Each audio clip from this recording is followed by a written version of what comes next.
and independent Europe, a fight for our values and our democracies, a fight for our liberty and our ability to determine our destiny for ourselves. Make no mistake, this is a fight for our future. And I thought long and hard about whether to start this State of the Union address with such a stark appraisal.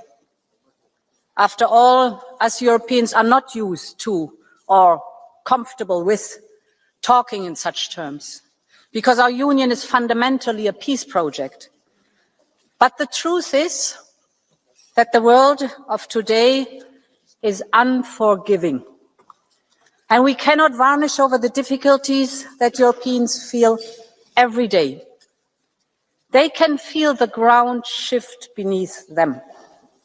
They can feel things getting harder, just as they are working harder. They can feel the impact of the global crisis, of the higher cost of living. They feel the speed of change affecting their lives and their careers.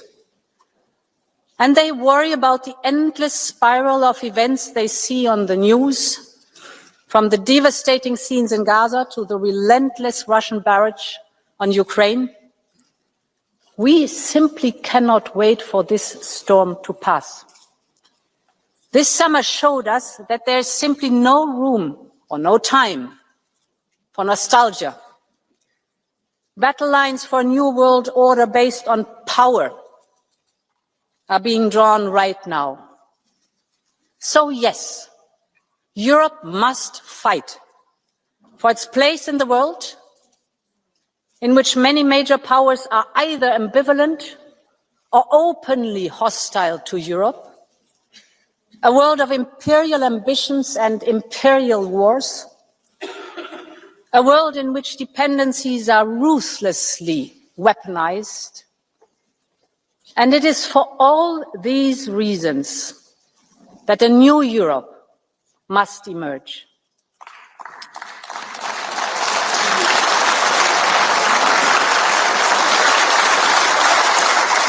And honourable members, this must be Europe's independence moment. I believe this is our union's mission, to be able to take care of our own defence and security, to take control over the technologies and energies that will fuel our own economies, to decide what kind of society and democracy we want to live in, to be open to the world and choose partnerships with allies, old and new. Ultimately, it is about having the freedom and the power to determine our own destiny.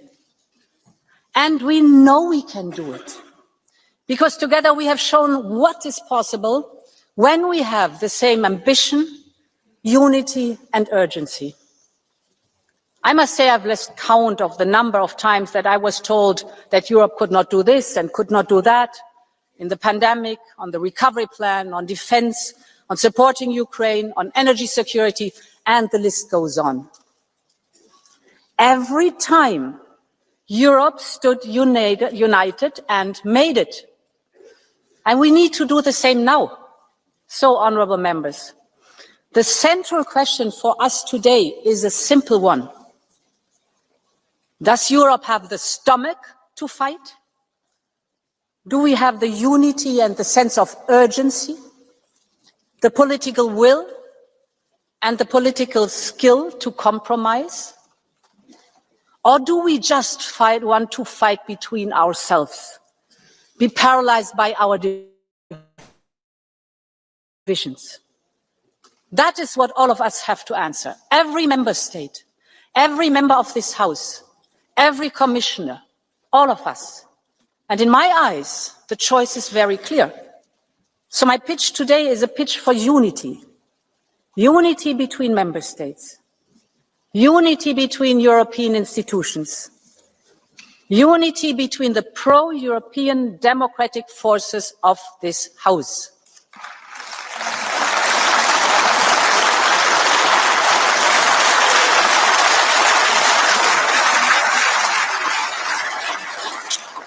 here, and the entire college is here, ready to make this happen with you, ready to strengthen the pro-European democratic majority, because it is the only one that can deliver for Europe. Honourable members, freedom and independence are what the people of Ukraine are fighting for every day. People like Sasha and his grandmother. Sasha was only 11 years old when the Russians attacked. He and his mother sought refuge in a basement in their town in Mariupol. One morning they went out to get some food, and that's when all hell broke loose. A rain of Russian bombs on a civilian neighborhood. All became dark and Sasha felt his face burning. He had shrapnel just below his eyes. In a matter of days, Russian soldiers stormed the city. They took Sasha and his mom to what the Russians called a filtration camp. इतना बड़ा security breach, इसमें fingerprints भी मिले हैं। Forensics, zoom in. Zooming in. Witness कह रहा था कल रात तक सब नॉर्मल था। तो फिर हमारे रिस्टा पे ये टच वाला स्क्रीन आया कहाँ से? रातों रात कुछ तो हुआ है। अरे एजेंट्स, रिस्टा में सॉफ्टवेयर अपडेट से टच स्क्रीन अनलॉक हुआ है। पुराने रिस्टा में नया टच स्क्रीन। हाँ, अब एथर रिश्ता में है टच स्क्रीन, क्योंकि हर सॉफ्टवेयर अपडेट के साथ अपना रिश्ता और भी बेटर होता रहेगा। Who was living in free Ukraine. Baba, just take me home. She didn't hesitate a second. Her friends told her she was crazy to go, but Lyudmila moved mountains to get to him. And with the help of the Ukrainian government, she traveled to Poland, to Lithuania, to Latvia, Russia, and finally into occupied Ukraine. She got Sasha back. And through the same long journey brought him to safety. But their hearts are still broken. Every single day they keep fighting to find Sasha's mom, stuck somewhere by Russia's brutal war. I would like to thank Sasha and Lyudmila for allowing me to share their story. I'm honored that they are here with us today, and honorable members, please join me in paying tribute to Sasha, to Lyudmila, and to Ukraine's relentless fight for freedom. Let's stand up. Stand up. Stand up. Stand up.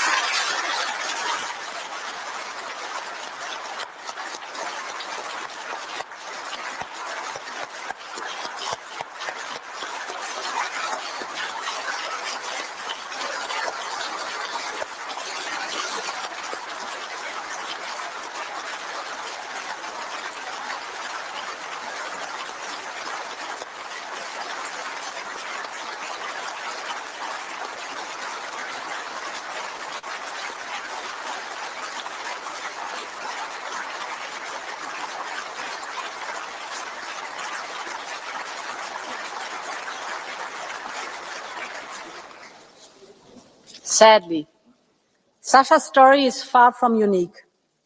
There are tens of thousands more Ukrainian children whose fate is unknown, trapped, threatened, forced to deny their identities. We must do everything in our power to support Ukraine's children. And that is why I can announce that, together with Ukraine and other partners, I will host a summit of the International Coalition for the Return of Ukrainian Children. Every abducted child must be returned.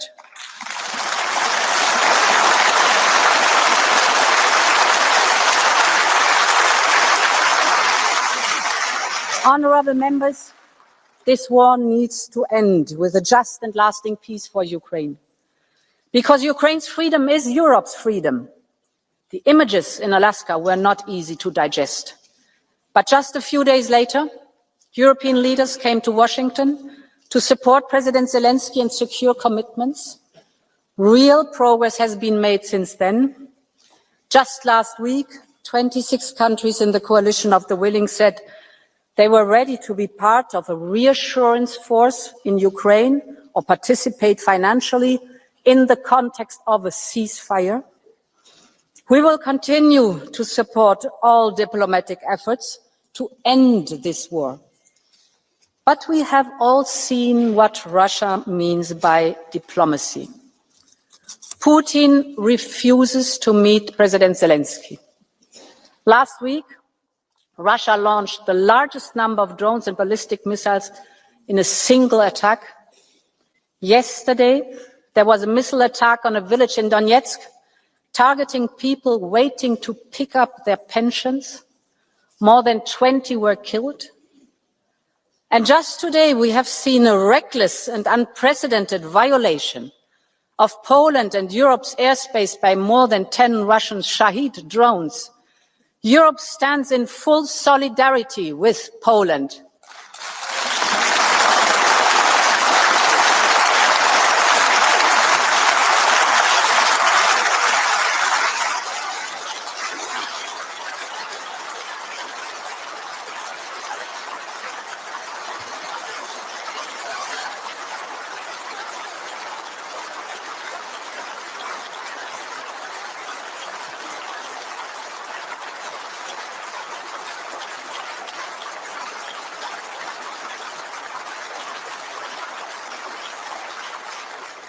Putin's message is clear, and our response must be clear too. We need more pressure on Russia to come to the negotiation table. We need more sanctions. We are now working on the 19th package in coordination with partners. We're particularly looking at phasing out Russian fossil fuels faster. We're looking at the shadow fleet and at third countries. And at the same time, we need more support for Ukraine. No one has contributed as much as Europe. Close to 170 billion euros of military and financial aid so far, and more will be needed. And it should not only be European taxpayers who bear the brunt of this. This is Russia's war, and it is Russia that should pay.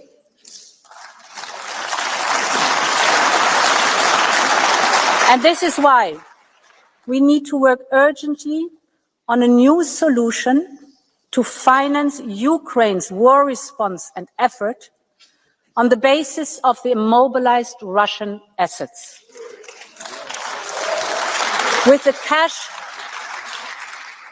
cash balances associated to these Russian assets, we can provide Ukraine with a reparations loan.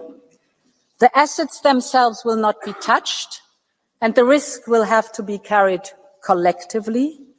Ukraine will only pay back the loan once Russia pays for the reparations. The money will help Ukrainians already today, but also be crucial in the mid and long term for Ukraine's safety. For example, funding the strong Ukrainian armed forces as the first line of security guarantees. So we will propose a new program.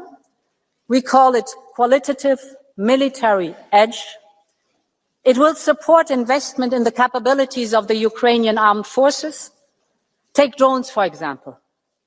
Before the war, Ukraine had no drones.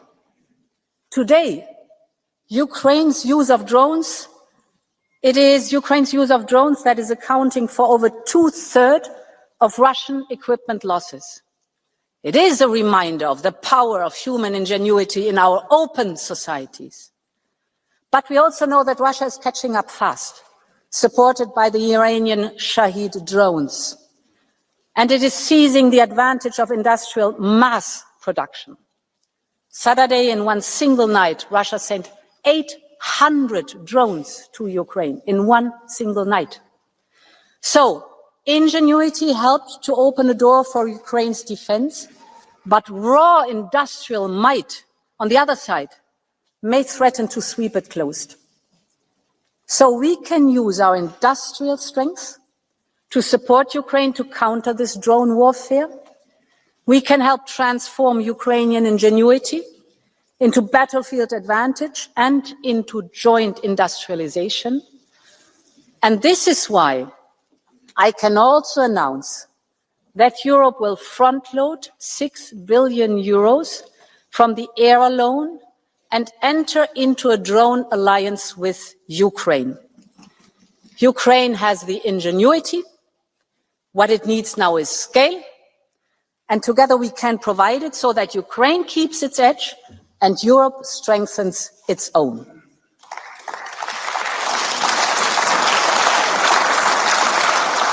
Mesdames et Messieurs les députés, l'économie de guerre de Poutine continuera même si la guerre cesse. Cela signifie que l'Europe doit être prête à assumer la responsabilité de sa propre sécurité. Bien sûr, l'OTAN restera toujours essentielle, mais seule une posture de défense européenne forte et crédible peut garantir notre sécurité. Et nous avons accompli des progrès historiques ces dernières années pour bâtir notre Union européenne de la défense.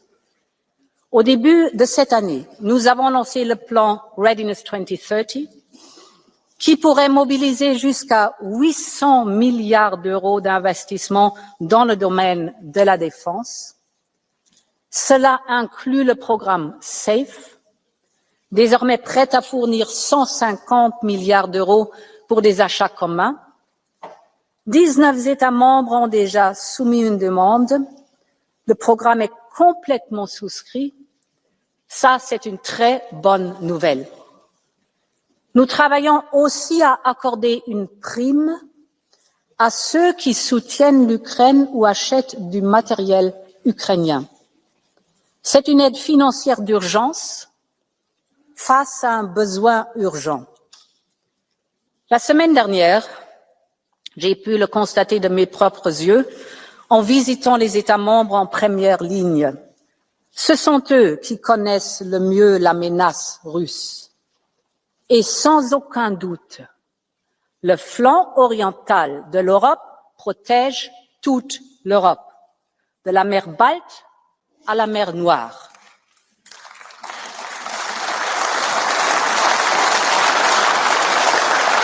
Et c'est pourquoi nous devons investir pour le soutenir avec le Eastern Flank Watch.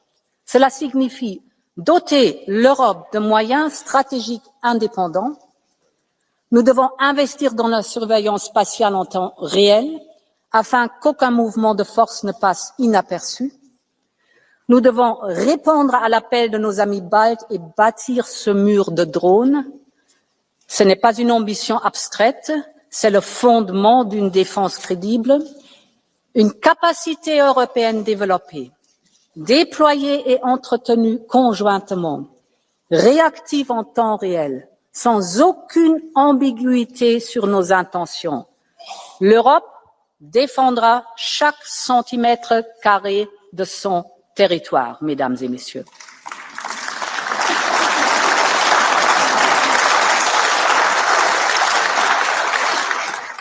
Et dans tous les pays que j'ai visités, j'ai entendu le même message. Il n'y a pas de temps à perdre. Donc, lors du prochain Conseil européen, nous présenterons une feuille de route claire pour lancer de nouveaux projets communs en matière de défense, fixer des objectifs précis pour 2030 et créer un semestre européen de défense, parce que 2030, c'est demain. Et c'est aujourd'hui que l'Europe doit se préparer. Honourable members, when we talk about independence, we're talking about choosing our destiny. That is what Ukraine is fighting for. And that is what all Europeans deserve. Because Europe is an idea, the idea of freedom and mutual strength. This was the idea that drove the post-1989 generation, when East and West came together. And it is as powerful now as it was then. And this is why we are bringing future member states closer to our union, investing, supporting reforms, integrating into the single market. We must keep up the speed on this merits-based process, because only a united, I would even say a reunited Europe can be an independent Europe. A larger and stronger union is a security guarantee for all of us. And because for Ukraine, for Moldova, and for the Western Balkans, their futures in our union, let's make the next reunification of Europe happen together.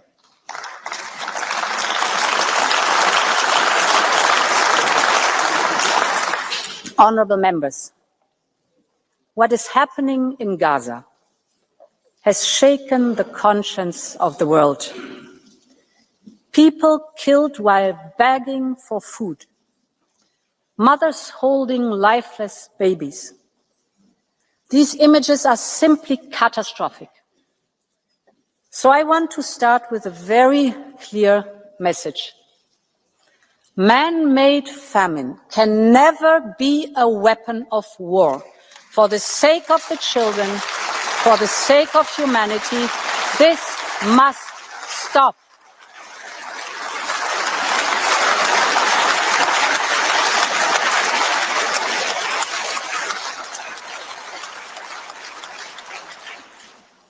This is also part of a more systematic shift in the last month that is simply unacceptable. We have seen the financial suffocation of the Palestinian Authority. The plans for settlement project in the so-called E1 era, which would easily cut off the occupied West Bank from East Jerusalem. The actions and statements by the most extremist ministers of the Israeli government, which incite violence. All of this points to a clear attempt to undermine the two-state solution, to undermine the vision of a viable Palestinian state, and we must not let this happen.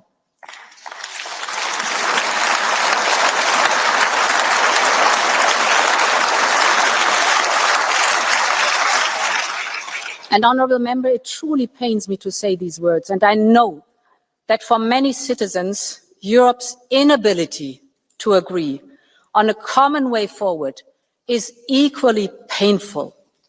They are asking how much worse things must get before there is unity in response.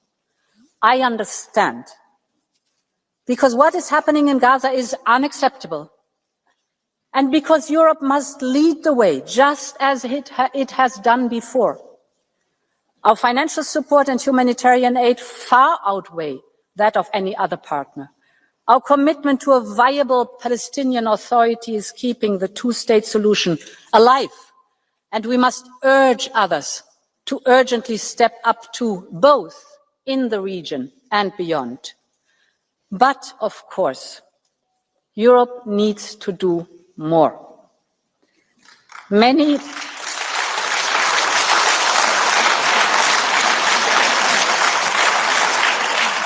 member states have moved ahead on their own.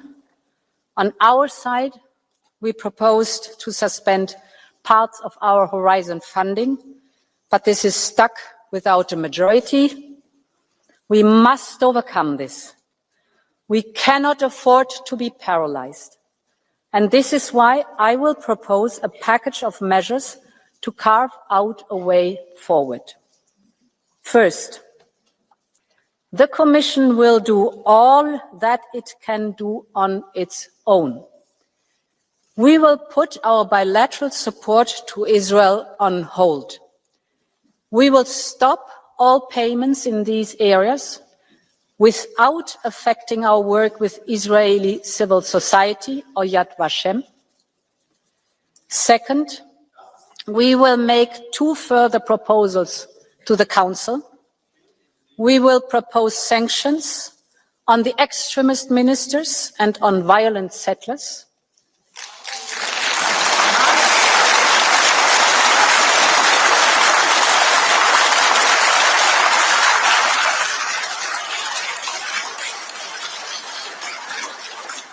And we will also propose a partial suspension of the association agreement on trade-related matters.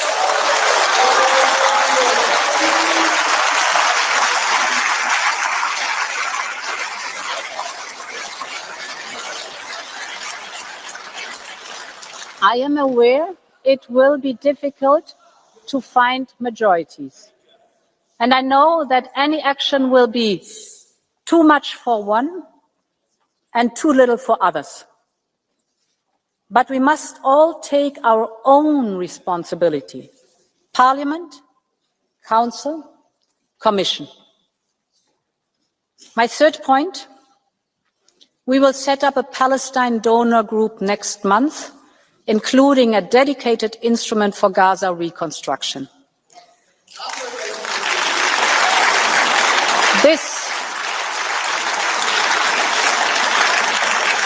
This will be an international effort with regional partners, and it will build on the momentum of the New York conference organized by France and Saudi Arabia. Honourable members, I am a long-standing friend of the people of Israel. I know how much the atrocious attacks on October 7th by Hamas terrorists shook the nation to its core. The hostages have now been held captive by Hamas terrorists for more than 700 days since October 7th. That is 700 days of pain and suffering. There can never be any place for Hamas, neither now nor in future, because they are terrorists who want to destroy Israel. They are also inflicting terror on their own people, keeping their future hostage. Europe's goal has always been the same: real security for Israel and a safe present and future for all Palestinians.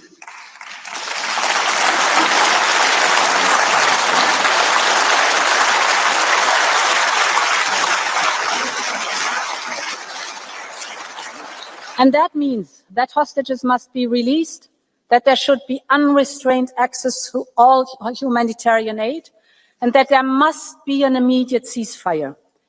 But in the longer term, the only realistic peace plan is based on two states, living side by side in peace and security, with a secure Israel, a viable Palestinian Authority, and the scourge of Hamas removed. That is what Europe has always stood for. And it is time to come together and help make this happen.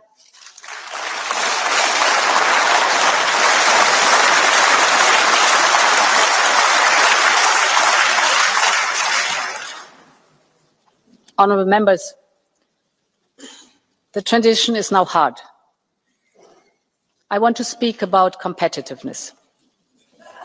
I know, but this is a State of the Union, and competitiveness is a central piece of our European Union.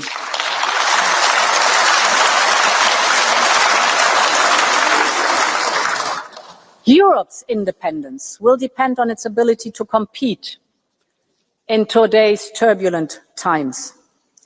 We have everything it takes to thrive here in Europe, from our single market to our social market economy. But we know the economic and geopolitical headwinds are strong, and I just talked about it. And we have seen how dependency can be used against us. And this is why we will massively invest in digital and clean tech. With more to come in our future competitiveness fund and a doubled horizon, our research and innovation program. And we are tackling the key bottlenecks identified by the Draghi report. That's from energy to capital, from investment to simplification. We have held strategic dialogues with key industries: cars, chemicals, steel, pharmaceuticals, defense, agriculture. In each sector, the message is the same. To protect jobs, we need to make business in Europe easier.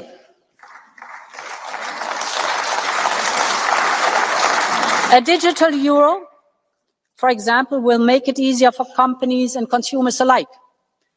And the omnibuses we have put on the table so far will make a real difference. Less paperwork, less overlaps, less complex rules. Our proposal will cut 8 billion euros per year, 8 billion cut of bureaucratic costs for European companies. And further omnibuses are on their way, for example, on military mobility or on the digital. For innovative companies, We are preparing the so-called 28th regime and speeding up the work on the Savings and Investment Union. Because we have many high potential startups in key technologies like quantum, AI and biotech, but as they grow, the limited availability of risk capital forces them to turn to foreign investors. And this is wealth and jobs going elsewhere. And it jeopardizes our tech sovereignty. This is why the Commission will partner with private investors on a multi-billion euro Scale-up Europe fund. It will help make major investments in young, fast-growing companies in critical tech areas, because we want the best of Europe to choose Europe. And honourable members, our greatest asset is the single market. But we all know it remains unfinished. The IMF estimates that the internal barriers within the single market are equivalent to a 45% tariff on goods and even a 100% tariff on services. Just think of what we are missing out on. And as underscored by the latter report, the single market remains incomplete, mostly in 3 domains: finance, energy, and telecommunications. So we need clear political deadlines. And this is why I will present a single market roadmap to 2028 on capital, on services, on energy, on telecoms, on the 28th regime, and the 5th, freedom for knowledge and innovation. Because we all know the old saying, only what gets measured gets done. Honourable members, this will also support our investment in the technologies that will fuel our economy, clean and digital. Take artificial intelligence. A European AI is essential for our future independence. It will help power our industry and our societies, be it healthcare or be it defense, you name it. So, we will focus on the first key building blocks.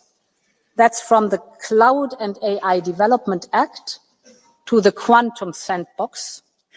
We are massively investing in the European AI gigafactories, because these gigafactories support our innovative startups so that these startups can train, develop and deploy their models, their next generation AI models in these gigafactories. And when we called on the private sector to join forces with us, the response was overwhelming. Later today, I will meet CEOs from some of the largest European tech companies. They will hand over their European AI and tech declaration, and this is their commitment to invest in Europe's tech sovereignty, and I'm absolutely grateful for that. This is the way it should go in the European Union. And we must also take the same approach on clean tech, from steel to batteries. Europe's clean tech sector must stay in Europe, and we have to take urgent action. With the Clean Industrial Deal, we have identified the main hurdles that slow down these sectors. So now we need to speed up with the implementation, because investors, of course, want to know that if they invest, there will be a demand for clean European products on the other hand. And this is why lead markets must be at the heart of our action, to spark a virtuous cycle where both supply and demand go up and prices go down. On the supply side, we will launch a battery booster package. This will put 1.8 billion euros up for equity to boost production in Europe.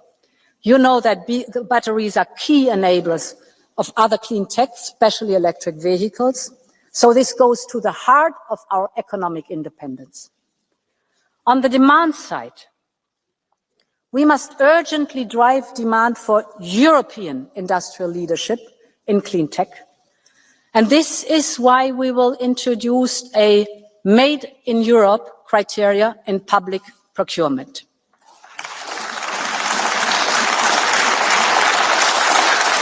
And when we invest in Global Gateway, for example, we set strong incentives for partners to buy European. I'm convinced the future of clean tech will continue to be made in Europe. But for that, we also need to make sure that our industry has the materials here in Europe. And the only answer here is creating a truly circular economy. So we must move fast on the Circular Economy Act and move ahead in those sectors that are ready. And finally, we need to keep the speed. So the Commission will propose an Industrial Accelerator Act for the key strategic sectors and technologies. In sum, when it comes to digital and clean tech, we have to be faster, smarter, and we have to be more European.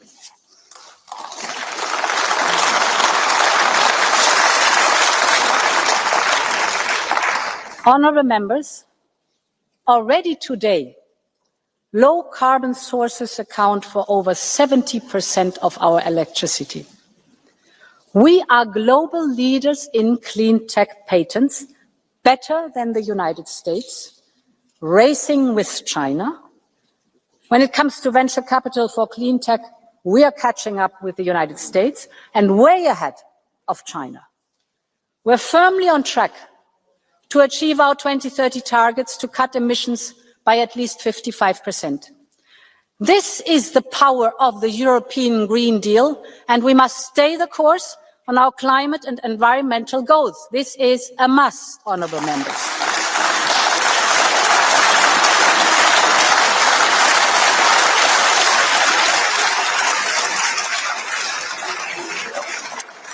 And the science is very clear. And the economic and security case is equally compelling. In fact, this transformation is central to our push for independence because it reduces our energy dependency, because circular production limits our strategic dependencies, and because it creates front-runner industries that can export the solutions to others. When I speak to the Global South, from Africa to India to the Central Asia, they are looking for solutions. These are rapidly evolving markets, and the jury is still out for who will dominate these markets of the future. We are the ones who can meet the growing demand for solutions, but it's not a given. And this is why the Commission proposed the 2040 targets, 10 years after the Paris Agreement. I know that many people are concerned about the scale of what is needed and what is ahead. And that is why the transition must support people, it must strengthen industry. This also means massive boosting of public and private investment, creating lead markets for circular and clean products. That delivers jobs and that delivers investment in Europe. Ensuring a just transition for all, for example, with a social climate fund, and securing the global level playing field, notably by promoting carbon pricing. Europe must protect its industries. They are doing the right thing to decarbonize, and they should be rewarded and incentivized. We otherwise risk relying again on imports to Europe. Imports for the steel that our car makers need, or imports for the fertilizer that our farmers need. And that means we would be at the mercy of price, volume, and quality that others are willing and able to provide. Take steel and other metals. Global overcapacity is squeezing margins and leaving little incentives to pay a clean premium. So this makes it harder for Europe's steel industry to invest in decarbonization. That is why the Commission will propose a new long-term trade instrument to succeed the expiring steel safeguards. Europe will always remain open. We like competition, but we will always protect our industry from unfair competition.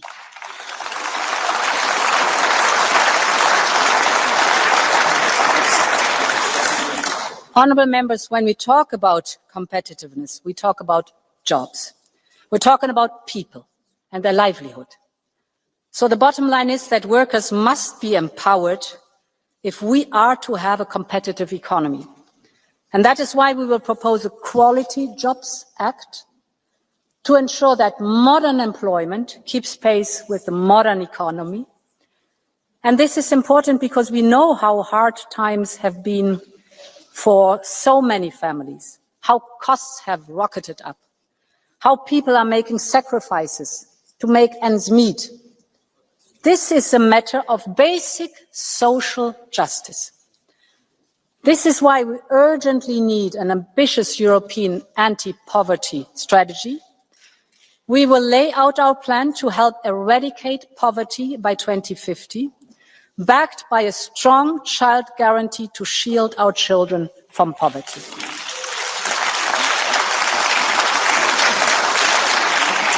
And we will also put forward a series of packages on affordability and the cost of living.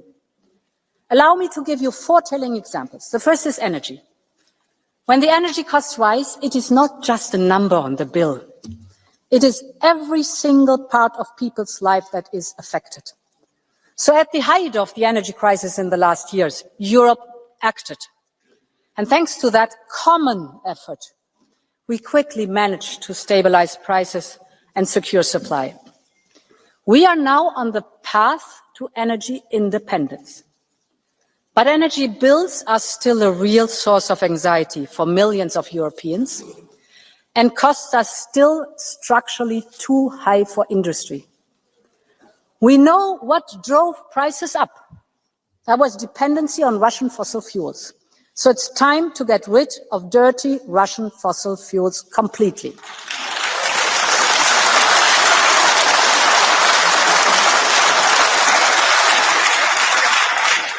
And we know what brings prices down, and that is clean, homegrown energy.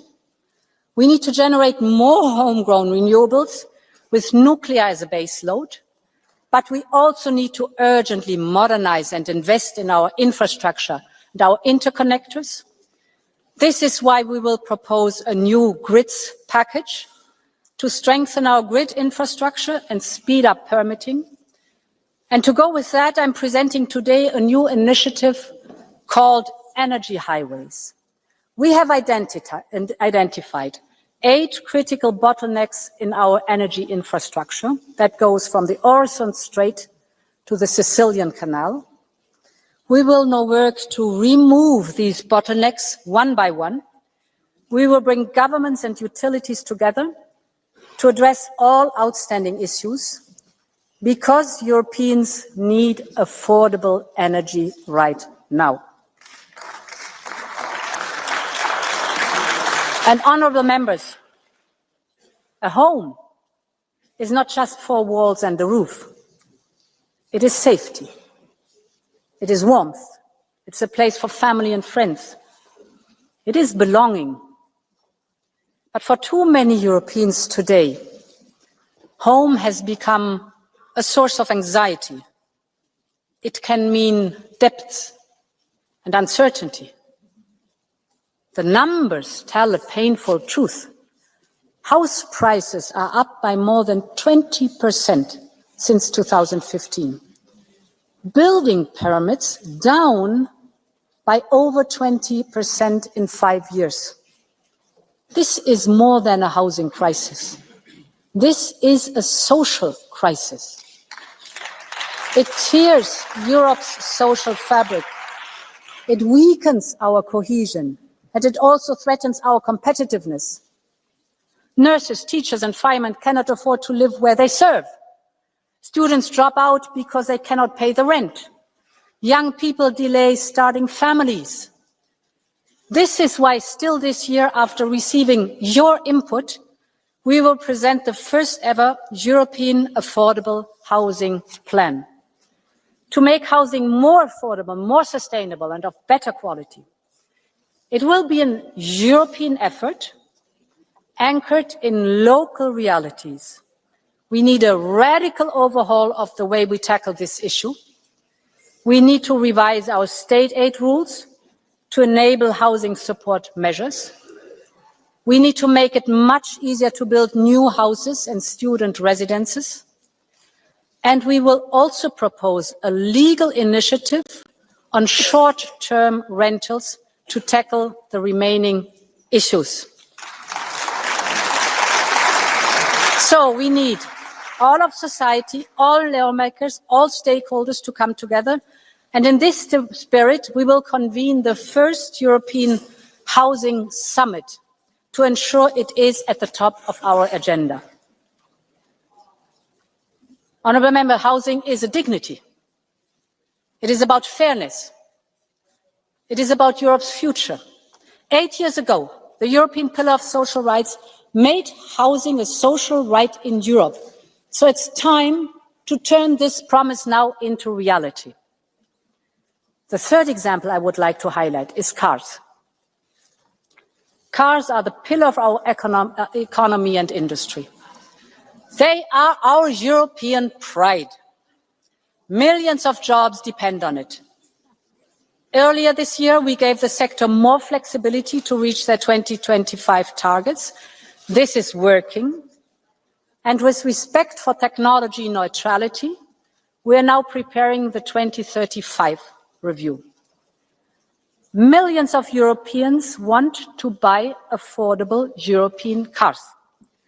So we should invest in small, affordable cars, both for the European market, but also to meet the surge that we see in the global demand. And this is why we will propose to work with industry on a new, small, affordable car initiative. I believe Europe should have its own e-car. E for environmental, clean, efficient and lightweight. E for economical, affordable for people. E for European, built here in Europe with European supply chains, because we cannot let China and others conquer this market. No matter what, we all know the future will be electric and Europe will be a part of it. The future of cars and the cars of the future must be made here in Europe.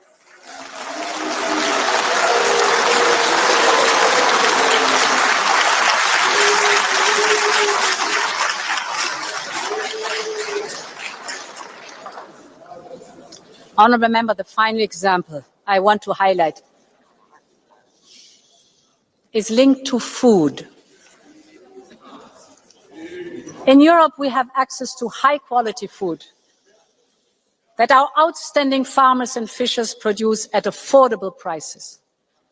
They are also the custodians of our lands and oceans, our biodiversity, the key to our food security. But they are facing headwinds from high input costs to red tape or unfair competition. We're acting on all those fronts. We have simplified the CAP, less paperwork, more trust. We have ring-fenced income support in the next MFF and made sure that funding can be topped up by national and regional envelopes. But our farmers need fair competition and a level playing field. This is essential. And this is why we have robust safeguards in our trade deal with Mercosur, backed up by funding if compensation is needed.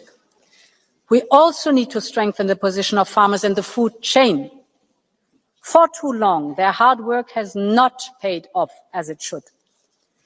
Farmers have a right to a fair price for their food and a fair profit for their families. We will therefore review the implementation of our unfair trading practices legislation and take action wherever it is needed. And I can announce today that we will boost our promotion budget to launch a new Buy European Food campaign, because we can proudly say that our European food is the best in the world.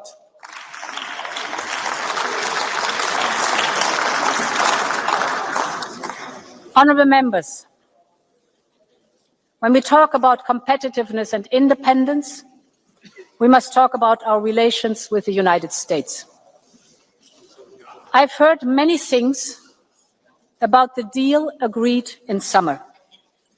I understand the initial reactions, so allow me to be as clear as I can. Our trading relationship with the United States is our most important. We export over 500 billion euros worth of goods every year. Millions of jobs depend on it. And as President of the Commission, I will never gamble with people's jobs and livelihoods. This is why we did a deal to keep market access for our industries. And we ensured that Europe got the best possible deal out there. We have put our companies at a relative advantage because some of our direct competitors face much higher tariffs from the US. Yes, their baseline might be lower, but when you account for the exceptions that we secured and the additional rates which others have on top, we have the best agreement without any doubt. But I want also to be crystal clear on one point. Whether on environmental or digital regulation, we set our own standards, we set our own regulation. Europe will always decide for itself.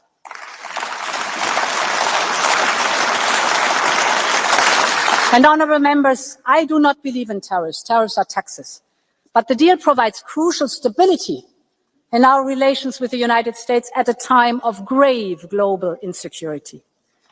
Think of the repercussions of a full-fledged trade war with the United States. Picture the chaos, and then put that image next to the one from China just last week. China flanked by the leaders from Russia and North Korea. Putin gloating about how Russia-China relations are at an unprecedented height. None of this is a great surprise, but it reflects the changing landscape. And it creates two imperatives for Europe's independence push and its place in the world. The first is that we need to double down on diversification and on partnerships. 80% of our trade is with countries other than the United States. So we need to capitalize now on these new opportunities. And at a time where the global trading system is crumbling, we're securing the global rules through bilateral agreements like Mexico, like Mercosur, or finalizing negotiations on a historic deal with India by the end of the year. We will also build a coalition of like-minded countries to reform the global trading system, like with the CPTPP countries, because trade allows us to strengthen our supply chains, open our markets, reduce dependencies. Ultimately, it is about enhancing our economic security. The world wants to choose Europe, and we need to do business with the world. My second imperative is for Europe to step up where others have stepped away. Take research. Science has no passport, no gender, no ethnicity, and no political color. It is one of the most valuable global goods. And this is why the Commission announced the Choose Europe package of 500 million euros to attract and retain the best scientists and researchers. And Europe must also take the lead on global health. We are on the brink, if not even at the start, of another global health crisis. And as a medical doctor by training, I'm appalled by the disinformation that threatens global progress on everything from measles to polio.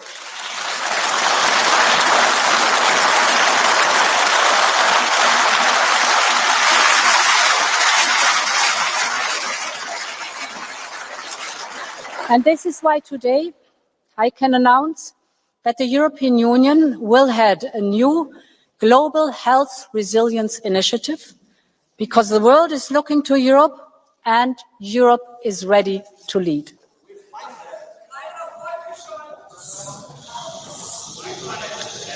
Honourable members, Europe's independence is about protecting our freedoms.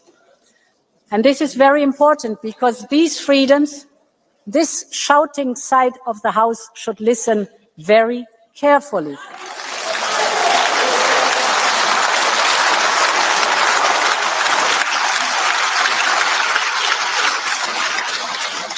Listen very carefully. Can you please stop? Can you please stop? Please. Listen very carefully about the freedoms, the freedom to decide, the freedom to speak out, to move around the whole continent, the freedom to vote, to love, to pray, to live in a union of equality. Our democracy and the rule of law are the guarantors of those freedoms.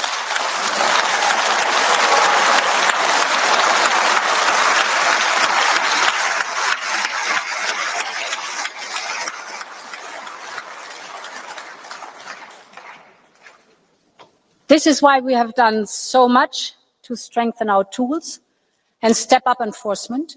We built a new rule of law cycle that ensures that problems are detected early and solved through engagement.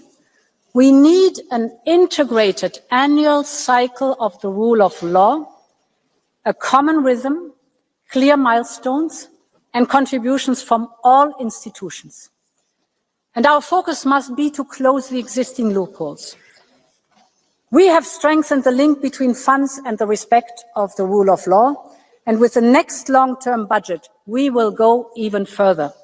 Respecting the rule of law is a must for European funds now and in future.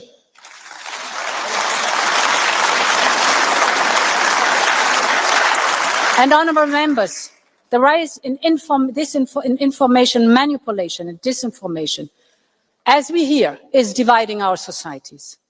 It is not only eroding trust in the truth, but also in democracy itself. This is why we urgently need the European Democracy Shield. We need more capacity to monitor and detect information manipulation and disinformation. So we will set up a new European Centre for Democratic Resilience. This will bring together the expertise and capacity of member states and neighbouring countries. You obviously are fearing this new centre.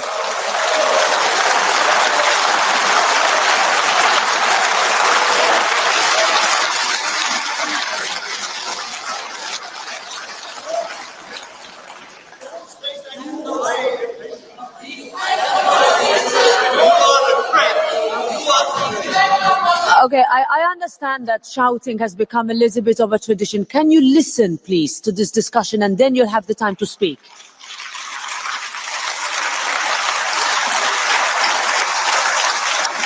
In some communities across Europe, traditional media are struggling.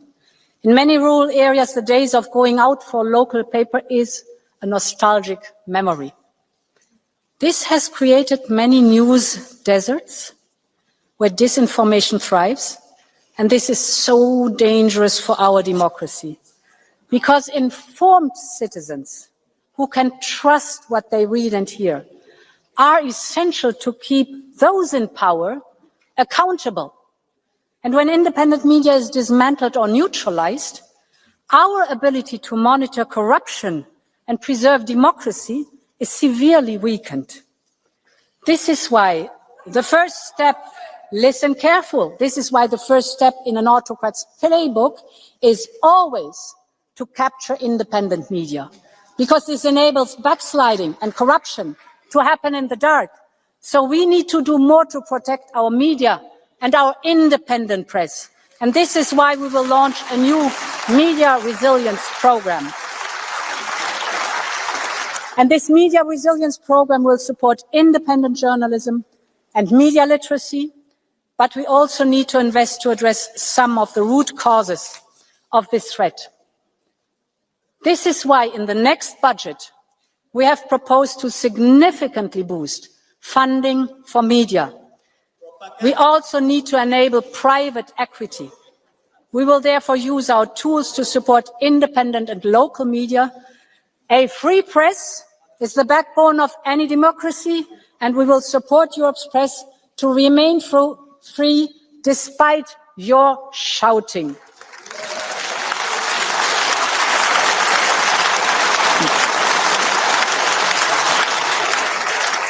Honourable members, another important point. Okay, Ms. Schneider, please. We have been very fair and understanding, but this is your last warning. Shouting again and you leave the chamber.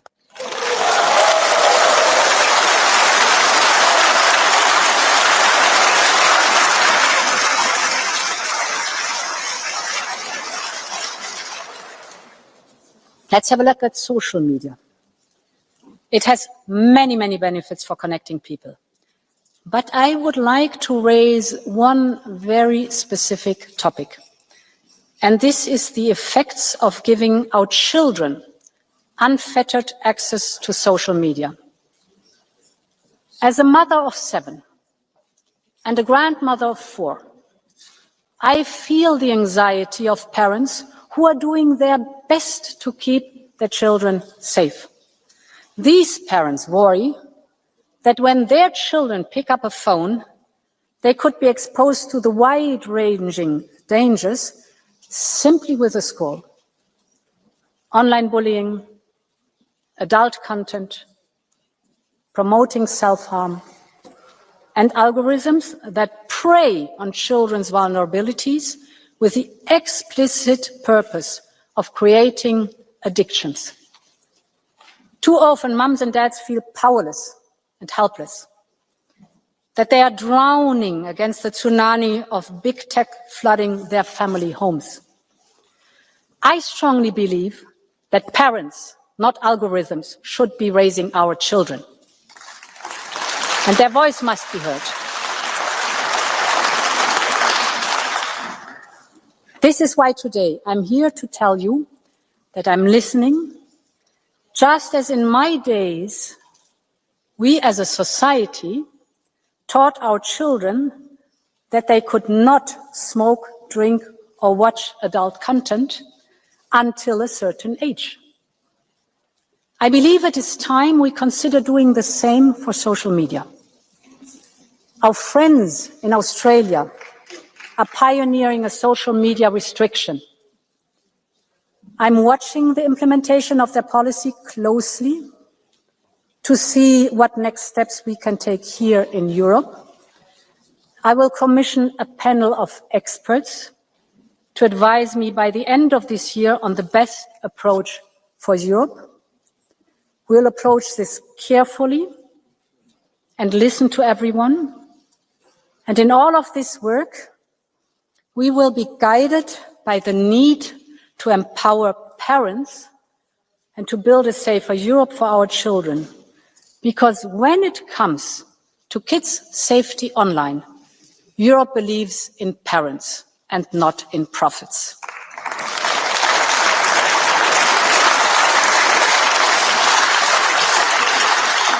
Meine Damen und Herren Abgeordnete, unsere Demokratie zu schützen, ist unsere wichtigste Aufgabe. Aber dafür müssen wir auch zeigen, dass die Demokratie Lösungen für die berechtigten Sorgen der Menschen hat. Nirgendwo ist das deutlicher spürbar als bei dem Thema Migration. Deshalb haben wir vorgeschlagen, die Mittel für das Migrations- und Grenzmanagement im nächsten Haushalt zu verdreifachen, damit wir Migration wirksam steuern und unsere Außengrenzen schützen können. Aber es ist klar, dass mehr nötig ist. Die Menschen in Europa haben bewiesen, dass sie bereit sind, jenen zu helfen, die vor Krieg und Verfolgung flüchten. Aber die Frustration wächst, wenn sie den Eindruck haben, unsere Regeln werden missachtet. Deshalb müssen wir unsere Anstrengungen verstärken. Wir brauchen ein System, das menschlich ist, ohne naiv zu sein. Wir müssen mit der Rückkehr abgelehnter Asylbewerber in ihre Heimatländer ernst machen.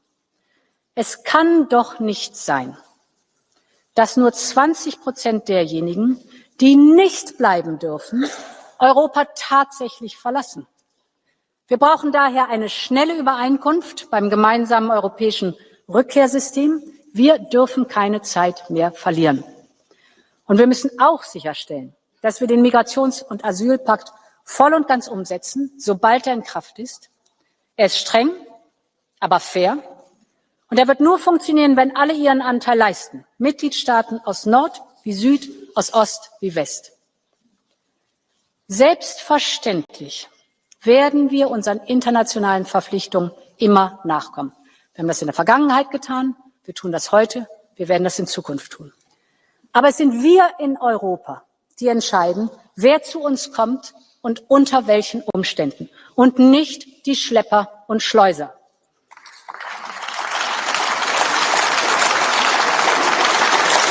Die Schlepper und Schleuser machen Millionen und Abermillionen mit ihren zynischen, falschen und oft fatalen Versprechen. Deshalb müssen wir Geschäftsmodell zerstören. Die Zahlen gehen zwar insgesamt zurück, aber immer noch versuchen zu viele Schleuser und Schlepper, illegal die Menschen über die Grenzen zu bringen, und oft sterben die Menschen auf dem Weg. Wir müssen mit Social-Media-Plattformen zusammenarbeiten, um die Online-Planung, Online-Werbung für Schleuseroperationen zu beenden. Wir müssen enger mit den Fluggesellschaften kooperieren, gerade auf problematischen Routen wie denen nach Belarus. Und nur wenn wir der Spur des Geldes folgen, können wir die kriminellen Netzwerke aufspüren und ihre Finanzquellen austrocknen. Und wir brauchen ein neues Sanktionsregime, das Schleuser und Menschenhändler ins Visier nimmt, um ihre Vermögenswerte einzufrieren, um ihre Bewegungsmöglichkeiten einzuschränken, um ihre Gewinne zu kappen. Menschenschmuggel ist ein grausames und verbrecherisches Geschäft. Und kein Schlepper, kein Schleuser darf in Europa ungestraft davonkommen.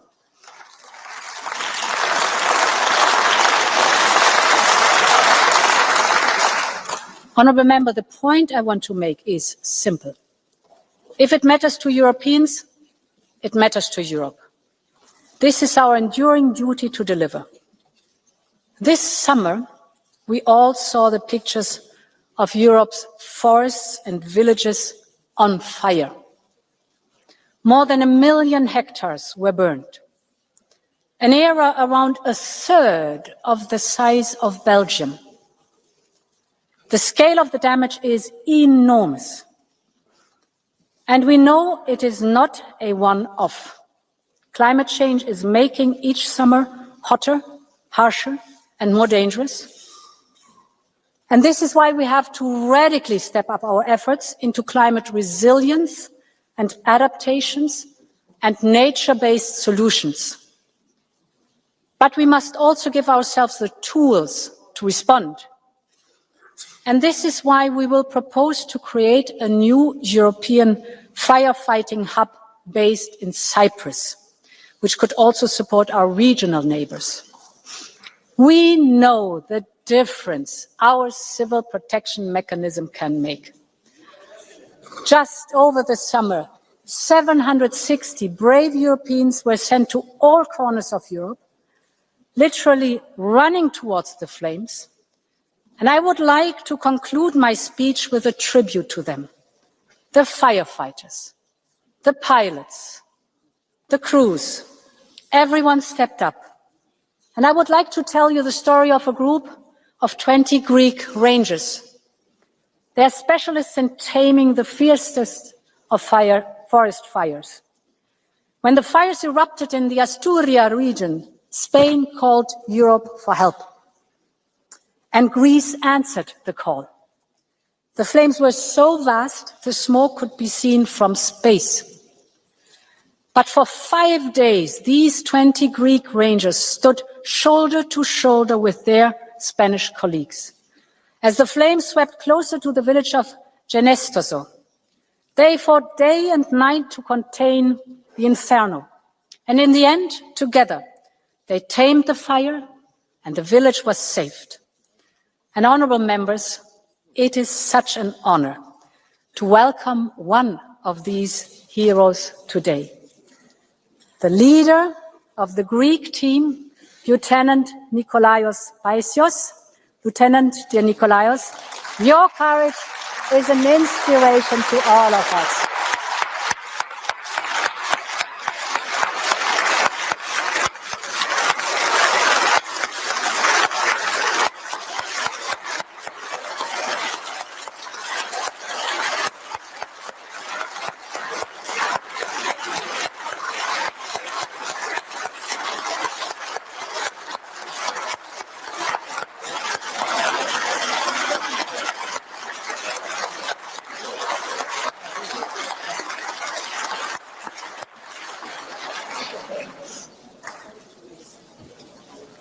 Honourable members, this is Europe as one community.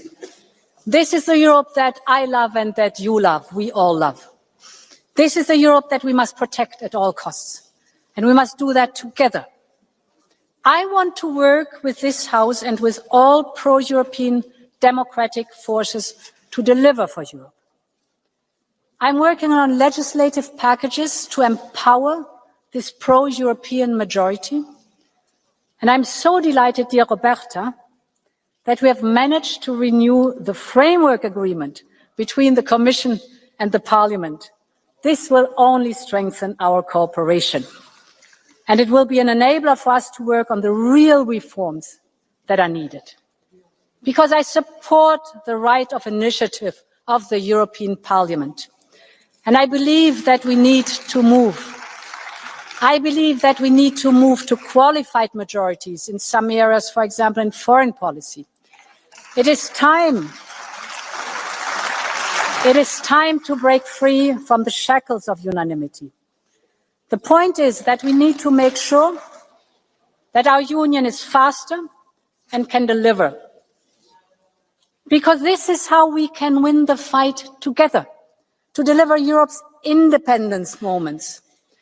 And let's remember that we have always had to fight for our freedoms, for the generation that fought hard and hand in hand across our continent, to the underground press that kept the flame of freedom alive across Central and Eastern Europe during the Cold War, or the forest brothers in the Baltics who resisted Soviet oppression at every turn.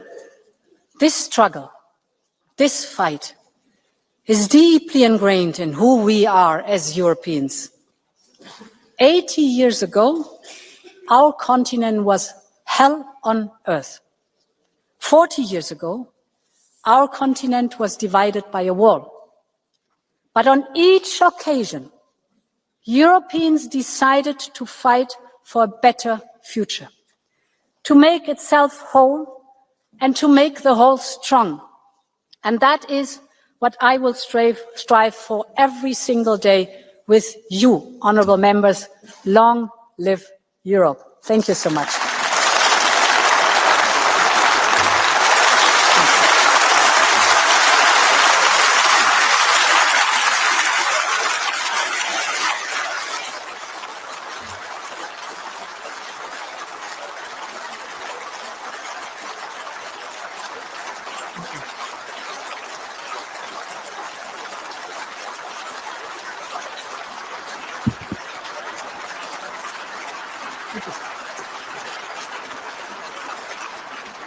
Thank you, President von der Leyen. And now we move to the speakers for the political group, starting with the chair of the EPP group, Manfred Weber. Minister, honourable members, Europe is in a fight for a continent that is whole and at peace, for a free and independent Europe, a fight for our values and our democracies, a fight for our liberty and our ability to determine our destiny for ourselves. Make no mistake, this is a fight for our future.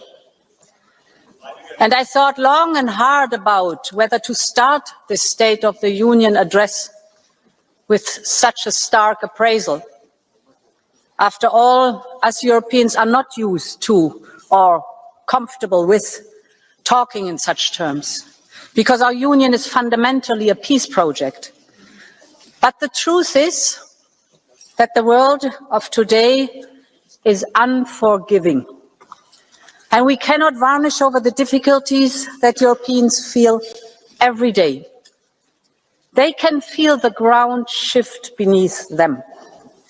They can feel things getting harder, just as they are working harder. They can feel the impact of the global crisis, of the higher cost of living. They feel the speed of change affecting their lives and their careers. And they worry about the endless spiral of events they see on the news, from the devastating scenes in Gaza to the relentless Russian barrage on Ukraine. We simply cannot wait for this storm to pass. This summer showed us that there is simply no room or no time for nostalgia. Battle lines for a new world order based on power are being drawn right now.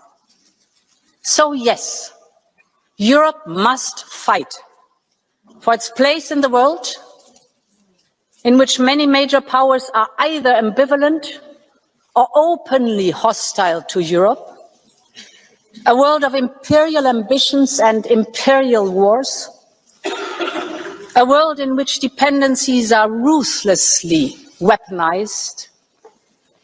And it is for all these reasons that a new Europe must emerge.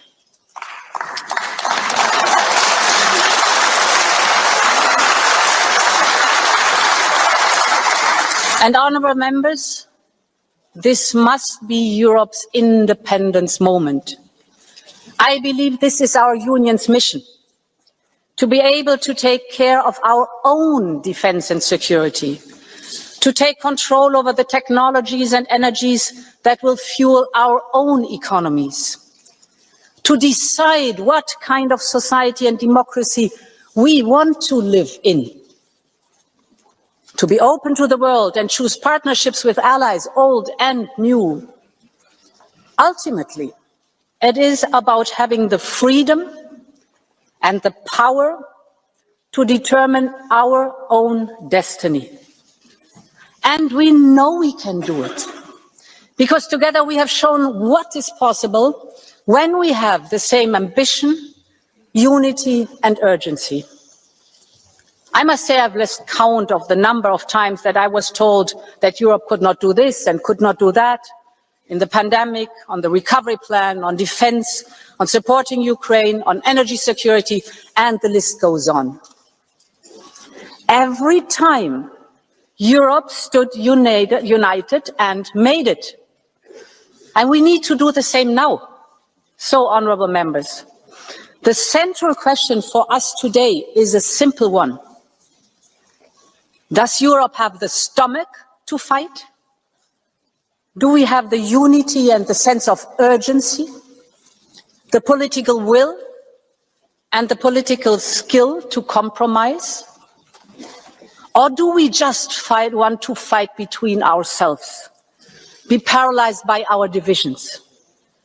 That is what all of us have to answer. Every member state, every member of this House, every commissioner, all of us.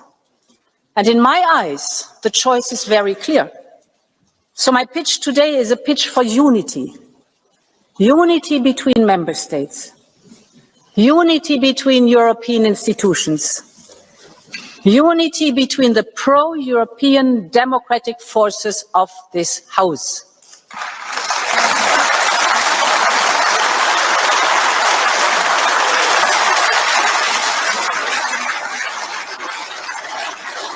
I'm here, and the entire college is here, ready to make this happen with you, ready to strengthen the pro-European democratic majority, because it is the only one that can deliver for Europe.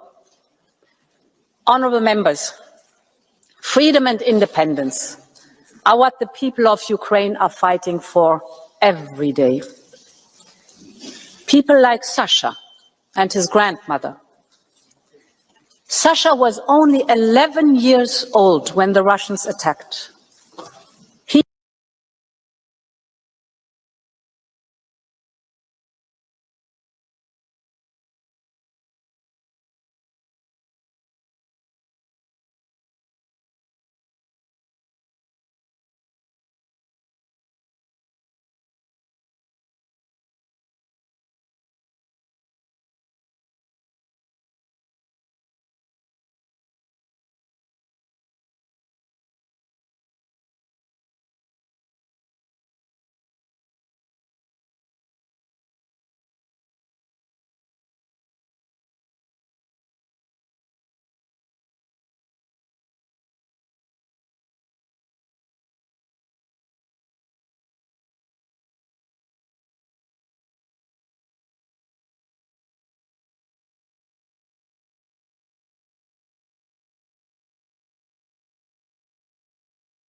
है